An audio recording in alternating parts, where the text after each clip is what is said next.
મહેસાણાના વિરતા ગામે દેશી દારૂના અડ્ડા ફૂલ્યા ફાલ્યા. પોલીસ મુખ પ્રેક્ષક. ગાંધીજીના ગુજરાતમાં દારૂબંધી છે એ તો હવે કહેવાને લાયક જ નથી, કારણ કે ગુજરાતમાં છાના છપરે દેશી અને વિદેશી દારૂ માગો ત્યારે અને માગો ત્યાં કોઈ જ પણ રોકટોક વગર મળે છે, જે સત્ય છે.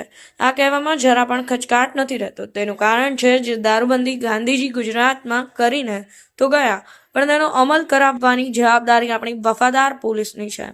એ પણ અમે નથી કહેતા કે દરેક પોલીસ કર્મચારીઓ ભ્રષ્ટ છે, પરંતુ કેટલાક ભ્રષ્ટ પોલીસ કર્મચારીઓની મિલીભગતથી હાલમાં પણ વિદેશી દારૂની સાથે ગુજરાતભરના મોટાભાગના ગ્રામ્ય વિસ્તારોમાં દેશી દારૂના અડ્ડાઓ ધમધમે છે, જેનો સીધો આક્ષેપ લોકો પોલીસ પર કરે છે.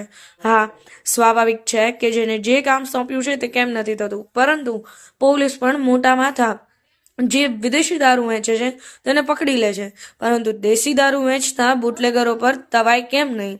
આ પ્રશ્ન ચર્ચાસ્પદ બન્યો છે, જે મહેસાણાના વિરતા ગામના કેટલાક વિઝ્યુઅલ પરથી કઈ બતાવે છે. વાત છે મહેસાણા તાલુકાના છેવાડાના ગ્રામ વિસ્તાર વિરતાની. તો હમણાં જ થોડા સમય પહેલા એક પત્રકાર દ્વારા મહેસાણા તાલુકા પોલીસને દેશી દારૂની ખાલી પોટલીઓ ઠેર ઠેર પડેલી, તો બીજી તરફ દારૂ પીને આરામથી મીઠી નીંદર માણી રહેલા એક દારૂડિયાના વિઝ્યુઅલ આપ્યા હતા, જેના નીચે કાર્યવાહી કરવા વોટ્સએપ દ્વારા લખવામાં પણ આવ્યું હતું. પરંતુ કોણ જાણે આ મહેસાણા તાલુકાના પોલીસ તંત્રને દેશી દારૂના અડ્ડાઓમાં રસ નથી, કે પછી પુષ્પમ પત્રમના કારણે ખચકાટ થતો હશે, એ તો રામ જાણે, પરંતુ કાર્યવાહી નથી થઈ એ સત્ય છે.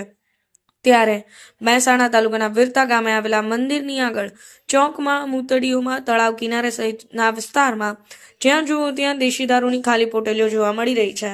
પરંતુ અંદરનો ભરેલો રાક્ષસ તો આજનું યુવાધન પીને બરબાદીના પંથે જઈ રહ્યું છે. તો બીજી તરફ સૂત્રો પાસેથી મળતી માહિતી મુજબ રાત્રે દરમિયાન પંચાયત કચેરીની બાજુમાં પણ દારૂનું કટિંગ થતું હોવાની અને પંચવટીમાં મહેફિલ જામતી હોવાની પણ સૂત્રો પાસેથી માહિતી પ્રાપ્ત થઈ હતી. ત્યારે હવે જોવાનું રહ્યું કે મહેસાણા તાલુકાના જાબાઝ પોલીસ ઇન્સ્પેક્ટર દેશી દારૂના અડ્ડાઓ પર ઘોષ બોલાવી વિરતા ગામને ગાંધીજીના ગુજરાતમાં દારૂબંધીનો અહેસાસ કરાવશે, કે પછી હોતી હૈ ચલતી હૈ. Bureau report, Patan express.